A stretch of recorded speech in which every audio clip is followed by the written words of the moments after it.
elongated, so decompressed. The storytelling can take many, many pages. A game of golf can take hundreds of pages. Have a golf ball being hit, and then there's several pages of the ball. Is he going to go in the hole? Oh, right. So this is a phenomenal use of the medium, and that's one of the main questions that you were asking me. Is why did this happen in Japan? Why only and specifically Japan did it become so huge? And there are many, many factors to this, but I would say a couple of important ones would be that, well, certainly, after the Second World War, Japan, as you know, defeated, psychologically very distressed, struggling, rebuilding itself, literally, and finding the strength to go on. It didn't have a very, there was a need for entertainment, there was a need for escapism, there was a need for hope. And I think at that stage, manga came in a big way, influenced, of course, a lot by the American comic books that were brought over by the American occupying forces. That's not to say there weren't manga before 1945, but the reason I began my first book in 2004, my first book in 45, is that's really, the post-war is when things really grew. And we had a new form of manga, which Tezuka Osamu, anyone heard of Tezuka Osamu? I think many of you must know him. He's kind of like the Disney, the Hergé, the Stanley and Jack Kirby, everything rolled up into one. But you were mentioning, Osamu Tezuka, because we do it in the Japanese way is the different. It's the other way around. The other way around, right? Yes. So a lot of it, Osamu Tezuka, of course, in Japan it's Tezuka Osamu. Yeah, exactly. But his vision of manga was very important because he understood you could do stories over many, many more pages. Most comics, I looked at Indian comics, I looked at American, European, are usually very short by manga standards. There may be, the longest you get maybe is 64 pages for Tintin, 48 pages for Asterix, 20 pages of a Batman comic, or a little newspaper strip, or a short comic in the Beano or the Dandy. They're short. But Tezuka, early on, as early as 1947, he was making a 200-page story, 200-page, single volume, complete story. Nobody else was doing that in the world. Nobody else had the idea of a finite, complete graphic novel, but before even the term existed. Yes. And that was what he called story manga. And for him, story was primary, and it was taking the time to really flesh out characters and story, to take the pages that you needed. So that's a big reason why Japanese manga are so powerful, is they had, from the beginning, post-war, they had the space to tell the story, to unfold the story. Another factor, I guess, would be the growth of the way that the public have been able to grow up with comics. So in other words, you probably all read comics when you were very young, but you don't want to read the same comics now. You've grown up with it, and some people here are a bit older. Some people are in their teens, some people are in their 20s, some people are married, etc. And for comics to really prosper, you have to talk to everybody. And the publishers were really very aggressive, commercially aggressive. They said, how do we reach people? We must sell, we must reach this public. But the breakthrough change happened in the 50s when a new form of manga broke away from Tezuka's story manga. And this was Gekiga. So you may know the word manga, do you know what the word ga in manga means? Do you know what the word ga means in Japanese? Pictures, just pictures. Exactly. And whimsical. Man's a kind of slightly, as I said, whimsical, playful. It relates, of course, back to Hokusai in 1814. The Prince. Who drew these sketchbooks? Yes. Sketchbooks called the manga sketchbooks. Manga suggested a playful cartooniness, literally cartooniness. But Gekiga, the word ga is there, as is drawings, as you say. Geki means drama, means darker, dramatic stories. And at that stage, these young artists, including Tatsumi, a very important artist who followed on after Tezuka, he began by being very influenced by Tezuka. Tezuka was the model. He was like the Hergé or the Jack Kirby. He was the one you looked at and learned from. But he was starting to get uncomfortable and saying, I want to deal with more tough stories. The stories were too sweetly drawn. We often think of manga as being a bit like an anime or an animation, having big eyes, cartoony faces, not looking at all realistic. Whereas he and his fellow artists, young artists, sometimes only around 20, in their early 20s, they said we want to try and change manga and come up with our own different form that can address a new audience. Because at this stage, there was an alternative circuit of distribution in Japan for print and for comics. These were called kashihonya, which are rental libraries, a bit like the ones you used to have here. Yeah. Not anymore. I know, I so wish you had those. No, we don't have. You don't have them anymore. But one thing, I mean, but anyway, so the point is that this is where there was a different audience. There were students, there were young people. This is after the war. Everyone had to get to the workplace, you had to start working in offices. And they wanted some entertainment. They were an audience that these specialized publishers could cater for. Yeah, there's one thing, you know, I mean, I'm very interested in one thing. I'm going to need some water. I'm sorry, I need some water. Get me some water. Maybe something for me. And I'm fine for now. Yeah, but so yes. I just want to ask Paul, Yes. you know, one thing, because, you know, of course Tezuka created so much, you know, I mean, very little is phenomenal. And in a way, he kind of created a person that lived to 110 in the lifetime of only 60. He died when he was only a few months away from his 61st birthday, and he burnt out, actually, I think it's probably fair to say. And the saddest thing about Tezuka, we could still have him if he'd only paid attention to his own health, because he was trained in Western medicine. He would have otherwise become a doctor, but he chose manga instead. He realized this was his vocation, but he didn't pay attention to the warning signs. But he produced a phenomenal, something like 150,000 pages. I should explain, it was also that these pages weren't drawn all by him on his own. He had the other thing which is important about manga, why manga is so prolific. That is what I want to tell you. It's That's the the studio system. system. Exactly. Yeah. Which is So, like Hair, in fact. yeah, so I just want to ask you, because, you know, of course, Tezuka, of course, was prolific, he was producing a lot of things. But when sort of, you know, the Gekika, you know, happened, you know, it was a change, you know, shift in the kind of work that was shared in the studio system. You know, say for example, Tatsumi. Did he work in a studio system? No, they tended to work more as individuals. There wasn't, they weren't producing the volume, of course, of pages that were demanded in Tezuka. And what's interesting was they introduced a much more kind of noir, filmic, cinematic approach to comics. Lots of shadow, lots of very striking use of speed lines and dramatic composition. I hope the pictures this, at the time, was a revolution. It was like, in a way, to understand this, you have to remember that at the time you had great Japanese filmmakers, like Ozu, for example, you may come across his films. Of course, American film noir films were coming in as well. They were translated, they were subtitled and seen. It was a sea change, and in a way, it enabled manga to start reaching out to a more adult audience quite early on, from the late 50s or so onwards. And that then fed into, from the rental library, it spread, the sales grew, and those artists were then brought by the big publishers in Tokyo, because the Gekika thing began in Osaka. But in Tokyo, where the big money was, the big publishers were, they said, this is selling, we can make some adult comic magazines, let's get them in and pay them some more, and then they joined the mainstream magazines. And we saw in the 60s the start of comics for men, for women, and a whole explosion. The categories. But it's a constant evolution. This is why, as I said yesterday, there is no golden age of manga, because it's just a continuous golden age. It is one of the most flourishing comic cultures ever invented. The other crucial element, part of all the reasoning why manga is big in Japan, well, I would say another reason would be that there's always been an appetite for graphic, visual entertainment. I mentioned Okusai. You only have to think of his wonderful ukiyo-e floating world prints, the wonderful prints we know from Hiroshige, Kuroshi, many others. One of the origins of manga definitely comes from those. They may not be always narrative, but they are certainly graphically very, very powerful. The language is so graphic. Yeah. The lettering, the Japanese language itself is like pictures. And they are like a visual vocabulary that modern manga can actually draw on. They can look back to these classic images in the way that I'm sure here in India you have a repertoire of amazing imagery, popular imagery that you can use within comics.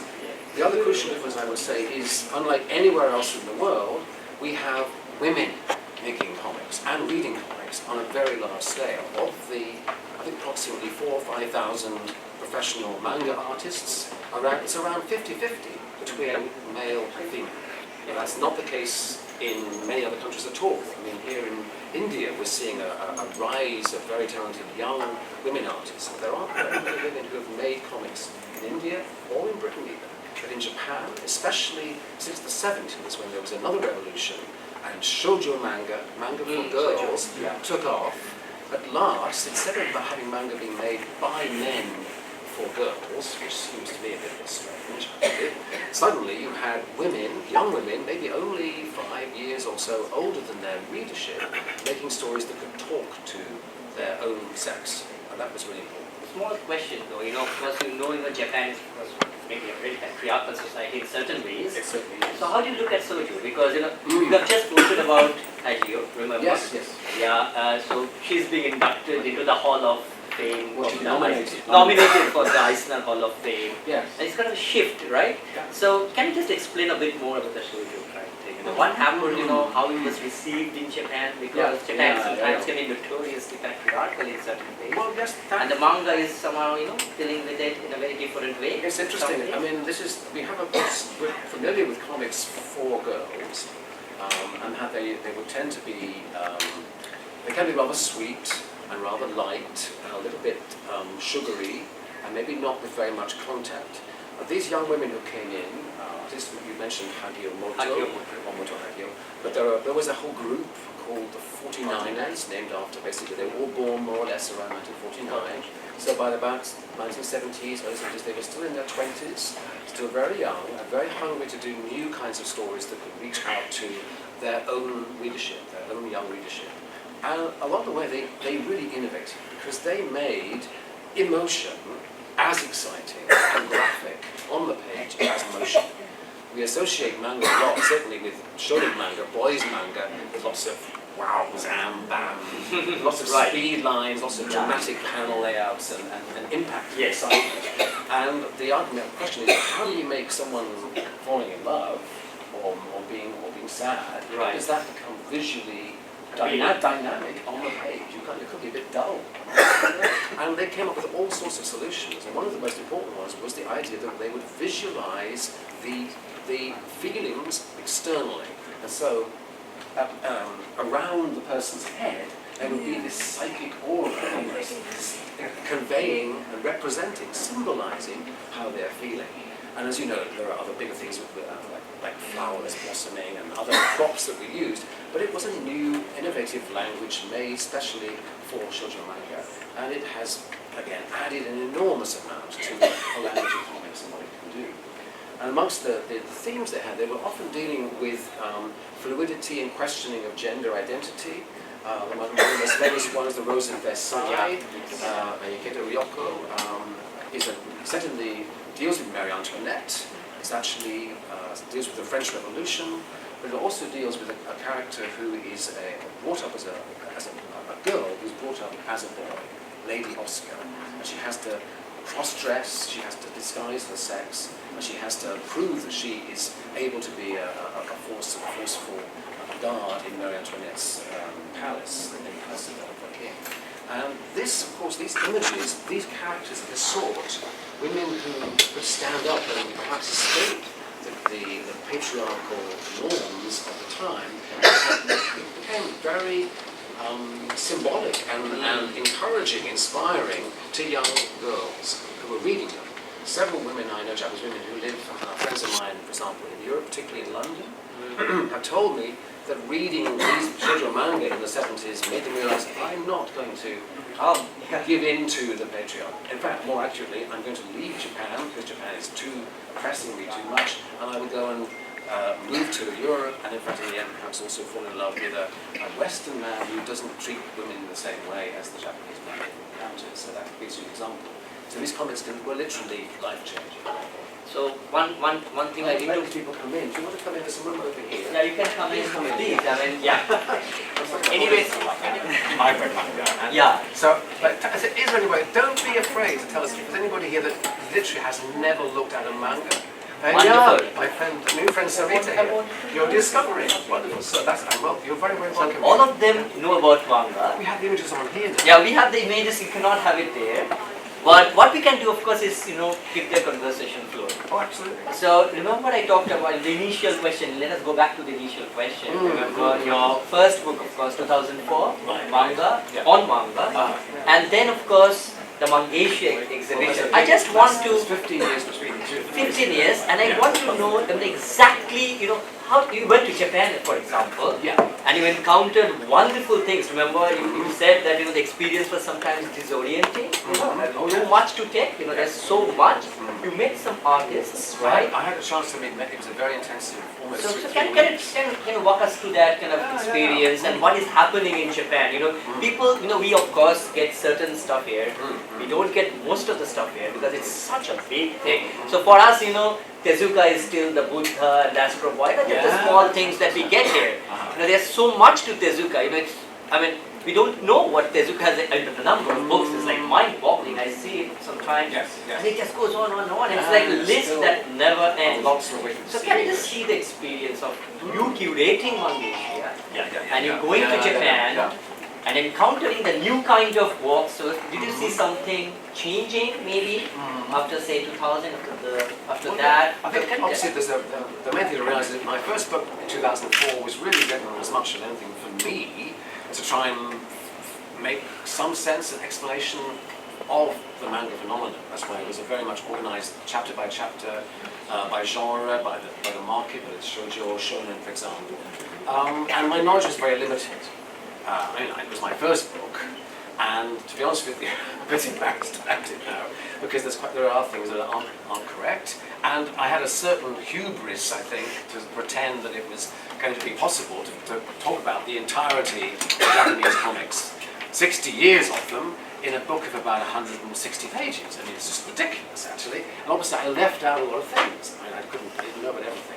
But as that book, the impact that book had, it's been my most successful book, it's been published in about a dozen languages and sold many, many copies, is for many people, like for me, it was a way to understand, at least get a landscape of what manga is like, where it's come from, and the different elements and formats of it. And I particularly wanted to make sure that we broke away from the very cliched idea that manga all looks the same, all looks like anime. It all looks like it has big eyes, and even anime, of course, is very varied. But in other words, to show the diversity. Because if you only have to think about it, if you think about what is the look, what is the style of European comics, French comics, you would say Asterix and Tintin. If you thought about what does American comics look like, what that looks like, Jack Kirby, superhero Marvel comics, but then you all know that there's much more in Europe than just Tintin and Asterix. There's much more than superheroes in America. Well, in Japan, as we described, the sheer volume of output, there's the biggest possible spectrum of styles and subjects you will ever encounter in comics. So to ever think that the one set style is what manga is definitely a mistake. There's a reason why the manga we get here looks the way it does. A lot of the manga, of course, builds on the popularity of anime. And anime has been another crucial factor in Japan, but also internationally. Anime is, I call it like the ambassador. It opens the door, the ambassador for manga. It introduces the characters, the concepts, it's colourful, it moves. For many people, anime is enough. Anime, they don't need to read the manga. They're happy with the actual, with the TV or the movie versions of these things. And of course, there's plenty of anime that's completely original, made initially as animation. But manga's been a very, very big source for anime stories, and of course it's helped to popularise the manga medium. Many people, I'm interested to know what you might like to comment, a question, or say about this, but many people have told me that they discover the anime first, and then they wonder they then find, it's based on a manga. They then discover the manga, and they sort of go, actually, I think I prefer the manga a bit more. The story's better, things haven't been changed, and they feel they're closer to the creator's vision. Of course, you have greats like Tezuka and Otomo, Akira, who are the same person making both the anime and the manga. But it doesn't happen all that often. And anime has a very different demands, it has different beats and rhythms to it, and it doesn't have as much stylistic variation and subject variation, quite frankly, as manga. So I'll be really honest with you, my brain can only take so much information and input, and I have decided that I'm just focusing on manga, on comics. I know about anime, I've watched some very good ones. I loved in this corner of the world. You've seen that one? I love the manga of that too. And that's a beautiful anime.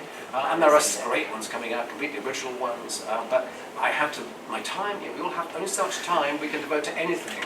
And for me, manga remains a magical land, a huge world to discover. So my friend here, just I'm going to show you. I can't pass this around, he's a little bit adult, but it is also a very important aspect of manga which developed out of Gekika. As we move into the 60s and we have another wave comes in with artists who were experimenting a lot with comics, and of course, in a key magazine called Garo. And Garo was never a mass market magazine. I mean, it never had huge sales, but it was a very experimental, it became very experimental magazine, but it began as essentially a kind of educational, quite left-wing, Marxist-inspired. Sorry? Oh yeah, careful with the books. Don't get distracted. And it was a space for artists who really weren't paid so much, but in fact, interestingly, as I understand it, it was Sanpei Shirato, who is a famous artist of particularly ninja stories, who helped finance the magazine. The magazine had money because they had such a successful Gekika manga artist. And along the way, the graphics that are being used in here, I'll try and find some pages here I can show you that very small, but are really, really strong. I mean, this is, okay, a new in the background, forgive me, but you can see on the left here, you can see perhaps that panel, just 2 panels, there's nothing going on in those 2 panels. It's just an image of night, just thrown away tissue and then snow falling outside. These are actually very evocative and interesting images. They're not action-driven, they're mood, they are a feeling of being in the present moment, of having a sense of a larger world, a stranger world that we all inhabit. And this had not been done in comics. This is slightly later from the 70s, but in the 60s, this was already breaking new territory. As comics became a space of lyricism, a space for poetry, for subtlety, and the power of images just without any words to evoke atmosphere. This isn't just 2 nice drawings, they're sequential, they come at the end of a quite dark story, dealing with sex, dealing with the disappointment of sex. And these are very adult content that is definitely not for all ages. But Garo was a magazine that was read by students, it tapped into that 60s wave, and it was the birthplace of a great many outstanding, visionary, individualist artists who don't produce manga like sausages. They can't churn out tons of work. So maybe they are struggling with this medium. They are struggling with themselves very often to work out how can I express myself on the page. I might only make one 20-page story every 3 months or something, but that's enough.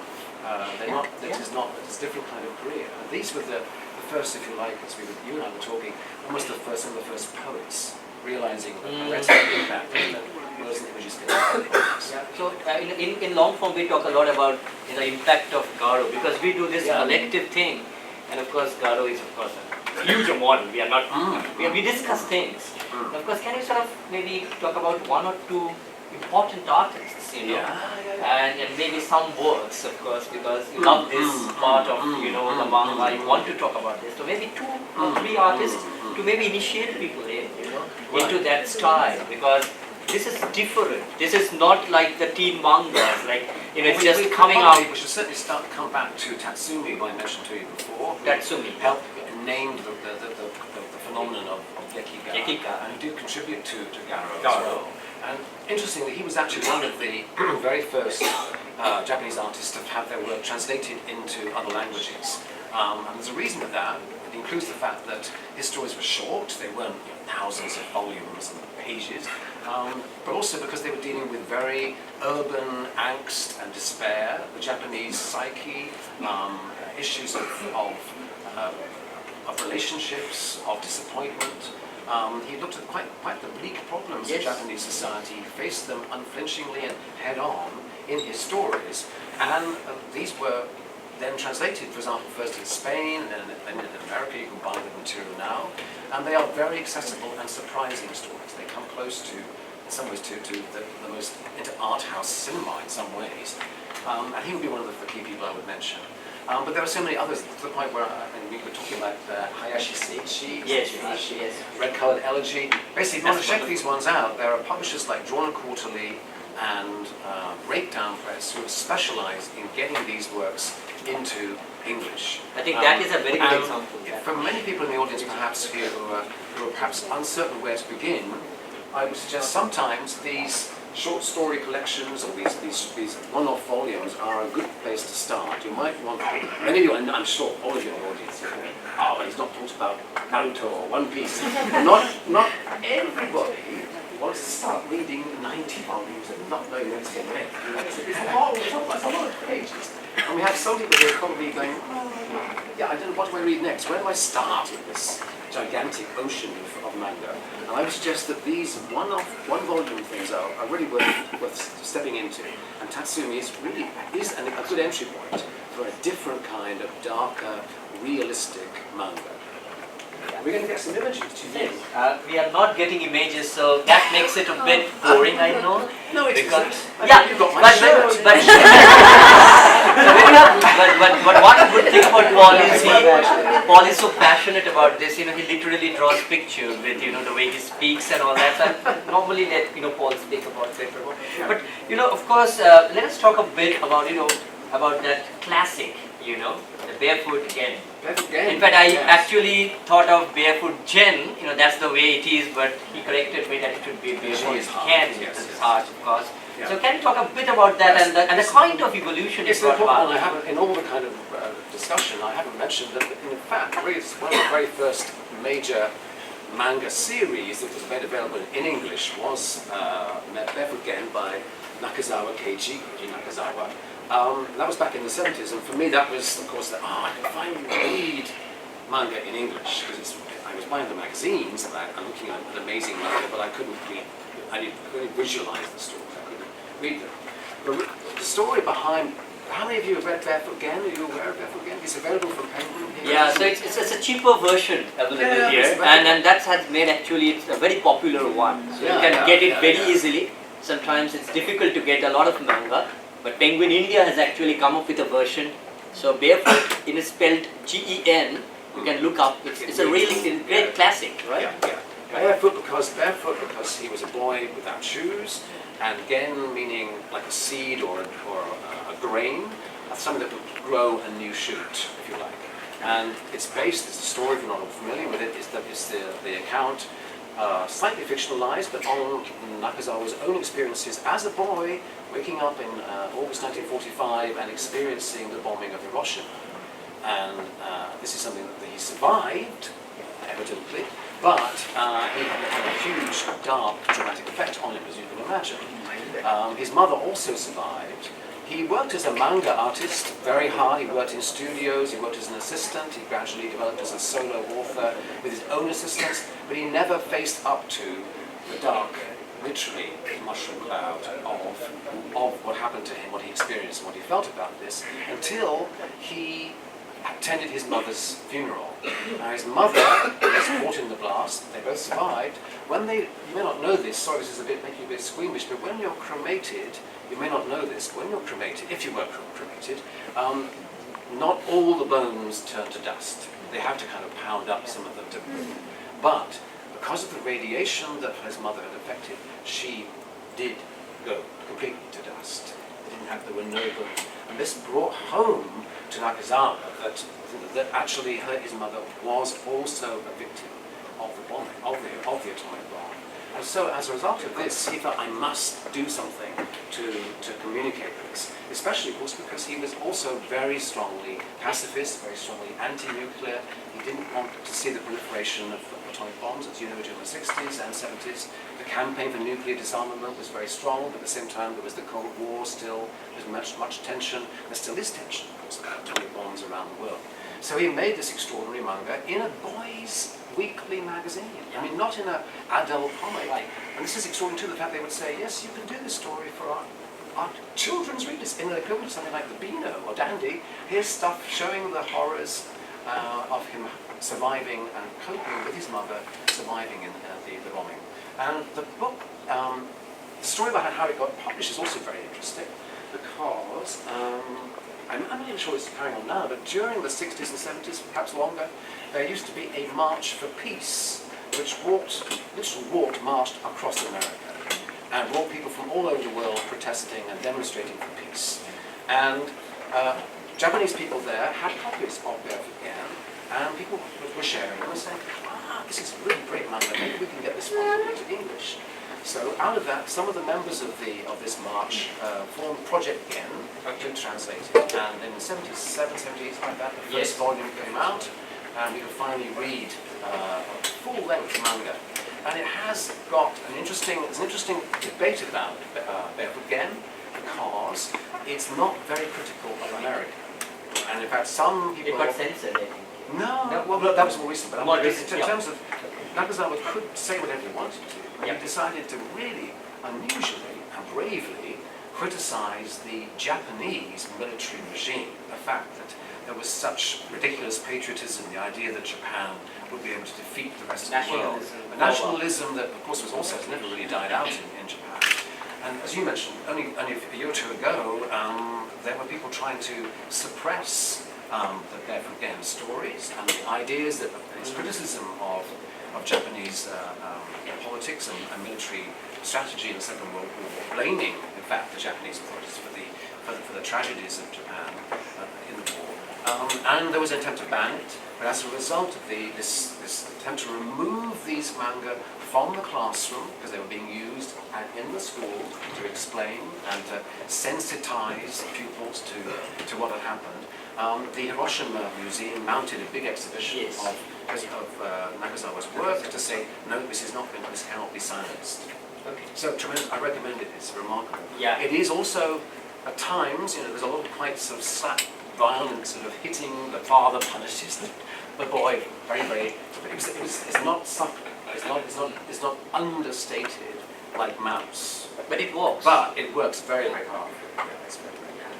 Yeah. So continuing with the Mangasia, we sort of lost track of that, because there's so much to talk about. Yeah, but we probably mentioned that again. Yeah. But in terms of where the Mangasia project came out of the fact that I have been learning much more about the comics from the rest of Asia. As I said, this show came from Taiwan. I discovered Taiwanese comics. I'm absolutely insatiable in my interest in comics. Insatiable, inexhaustible, indefatigable. Because this is such a fantastic medium. And for you, I'm so envious of all of you, because you think, you're just, perhaps you're stepping in and think, I found my favorite comic. You will keep on finding more and more favorite comics. If you just keep an open mind to them, they are so wonderful. And there are things, like you touched on this, the reasons why comics work for me and why they can work for everybody, is that I love the fact that my brain is really exercised and I'm in control. The key thing that defines a comic, any comic, and distinguishes it, say, from a movie or an animation, is that you, the reader, control the reading. You decide how long you want to look at an image. You decide if you turn back and want to look at a previous page. You are essentially the kind of director, but you also have to bring these still drawings and these words inside millions. You have to start to imagine them. You have to bring them alive. You have to perform them almost. In fact, Chris Ware has described comics as being like sheet music, a musical score, which doesn't exist really until you, as the player, perform it, and therefore every performance is different. You all read them in a different way. And this is why I'm quite disenchanted. I've become disenchanted with moving image. I've seen it so much. I'm a bit older than some of you here. I've seen lots of great films. I think the film is wonderful. I've enjoyed it, but for me, I don't like to be directed. I'm a bit of a maverick, as you can kind of tell. Yeah, you can. And I think most of us probably in this room are a little bit maverick. We want to do our own thing. And I'm uncomfortable with, the word is a film director. So a director directs. He's not just directing the people who are, we have filmmakers here, and so I'm insulting you. Have showed up down a filmmaker. But film directors direct the actors, they direct the performance, they also direct the viewer. And they are using, you are in that cinema you are watching, and you can't turn away, and you're being made to feel and think and respond to film. Comics just can't do that. It just doesn't work in the same way. It's a much more interactive, much more demanding medium. It's not just something that, I'm not saying the film is passive, of course it isn't, but it gives you a whole other strength. Also, if, like me, you love words and you love drawings, then how could you not love comics? So it's tremendous. I don't know what your question was, but Mangesh. Mangasia. But to come back to that, Mangasia, people have trouble with this word, but essentially we just decided that we put together the words manga and Asia. Yes. It was invented first of all actually in France, where it's called mangasi.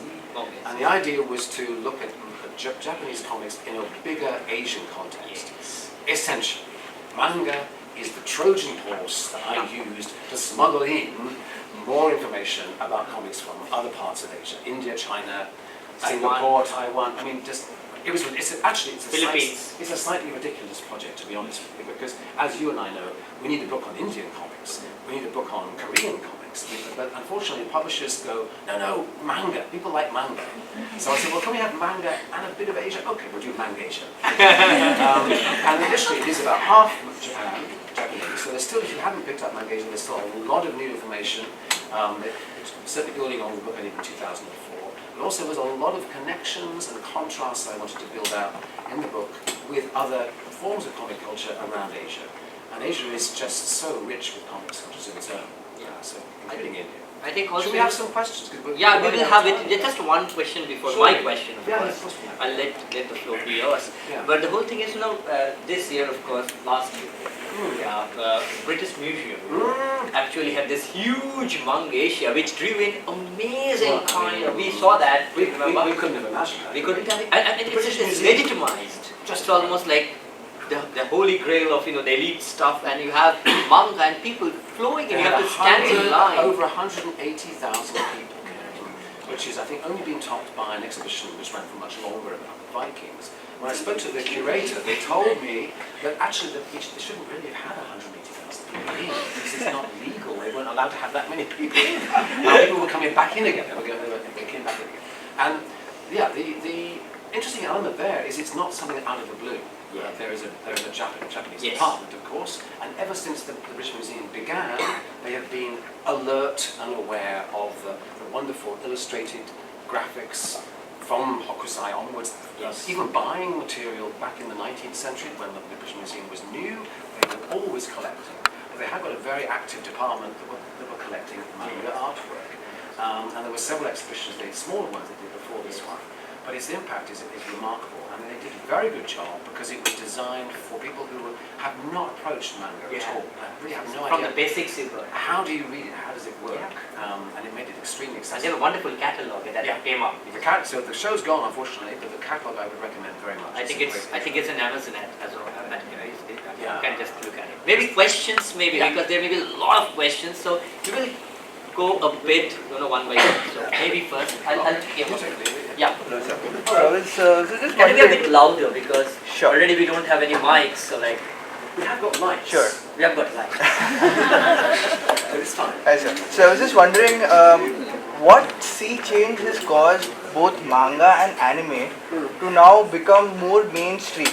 Because I'm sitting here and a lot of my colleagues, a lot of my partners in India have watched a lot of anime, especially even Netflix itself has got its own anime dietary now. What has caused this? Well, certainly where it's taken off, and it's taken off in many countries, one would argue that actually manga and anime has filled a gap. Something wasn't being made locally to satisfy what you wanted to read, what you wanted to see.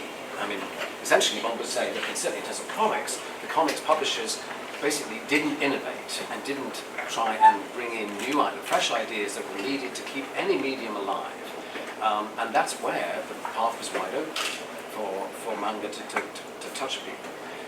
The other big factor I would say is that when manga arrived, it didn't just come in little dribs and drabs, because eventually, although initially manga, when it arrived in America, for example, it came out in these weird sort of comic book pamphlet format segments.